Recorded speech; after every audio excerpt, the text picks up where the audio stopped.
Yeah, Howie. So, you said something that I think really requires kind of like some deep reflection and some Hmm. a kind of a pause. And I'm gonna kind of tee this up in a little bit of an unusual way because it comes from a Muslim chaplain Okay. who I served with. Okay. Of all places, he deployed with my unit to Afghanistan, Okay. which I thought was really remarkable that he was one of only four Muslim chaplains who served in the United States Army on active duty at that time. Okay. And he was with me in Afghanistan, which is a majority Muslim country, Hmm. ministering to members of the U.S. military Mm. who were in active conflict within the country. And I just thought it was really interesting. And it's one of those areas because he's originally from Africa, Hmm. Ghana, if I recall Hmm. correctly. And he said to me something that I found really helpful, which is only two words. He called it his village's proverb. He said, "Sit well." Mm. That was it. Just sit well. Now, he later explained to me what he meant by that. As a captain, I was deployed over there as a company commander Hmm. of a headquarters company. To kind of unpack that a little bit, um, as a uh, as a captain in the military, so I'm an '03, about at that point 9 years of service, Hmm. overseeing the administrative needs of a headquarters company, which includes the brigade commander, who's a full bird colonel, an '06, 25 plus years of service, full bird colonel, so senior rank and in charge of the Hmm. entire organization. And his subordinates are all lieutenant colonels and majors and senior enlisted advisors, Hmm. sergeants major and other type. Um, and I'm the company commander that provides the administrative support and needs of that group. So there is an authority that I have within the legal structure of the military to oversee company level operations for that brigade headquarters, which presents a bit of a challenge for me because as a junior officer, I'm the commander to senior officers. Mm. And he would always tell me, it doesn't matter. Like the rank, Mm. the position, the status, when you are occupying a seat of authority, sit well, So. sit well. Mm. And I paused and thought more deeply about that. And Mm. that helped give rise to some of what I sensed Hmm. about what leadership requires. It requires that we sit well. It requires that when we're seated in a position of authority, whether it, and it's not an authority that I take, like they would not have, like I couldn't take authority from those senior Sure. officers who were appointed in their respective positions. Hmm.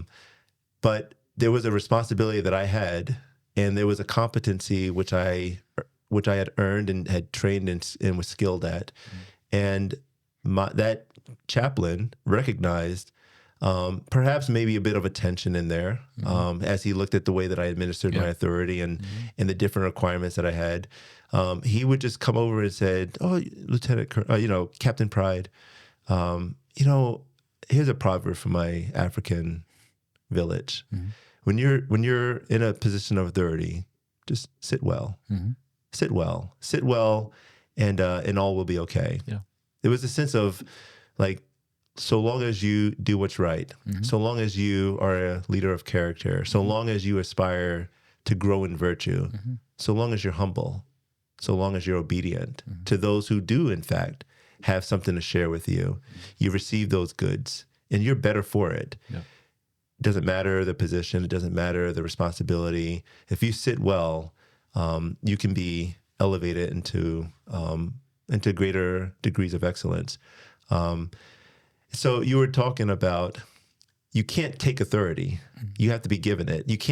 Take um, you can't take in these situations to be able to promote yourself. If for it to be leadership, in a certain sense, you need to be in a position to give Yeah. if you're going to receive.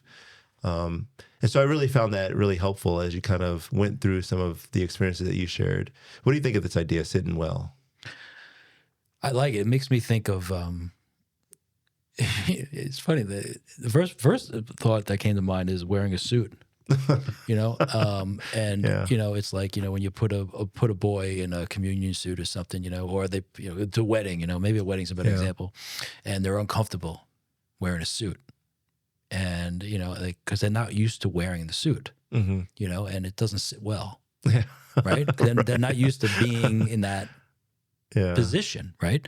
And I think we've seen that. We've seen when people are asked to lead and they're not comfortable Yeah. being there, right? And Yeah. it's kind of like they got dressed up, right? And they're not Yeah. used to Yeah, wearing that's a good that. They're not analogy. used to Yeah. wearing that, Yeah. Whereas somebody who's really used to wearing $10,000 suits, it's like they can change the oil in a suit. They don't care, Right.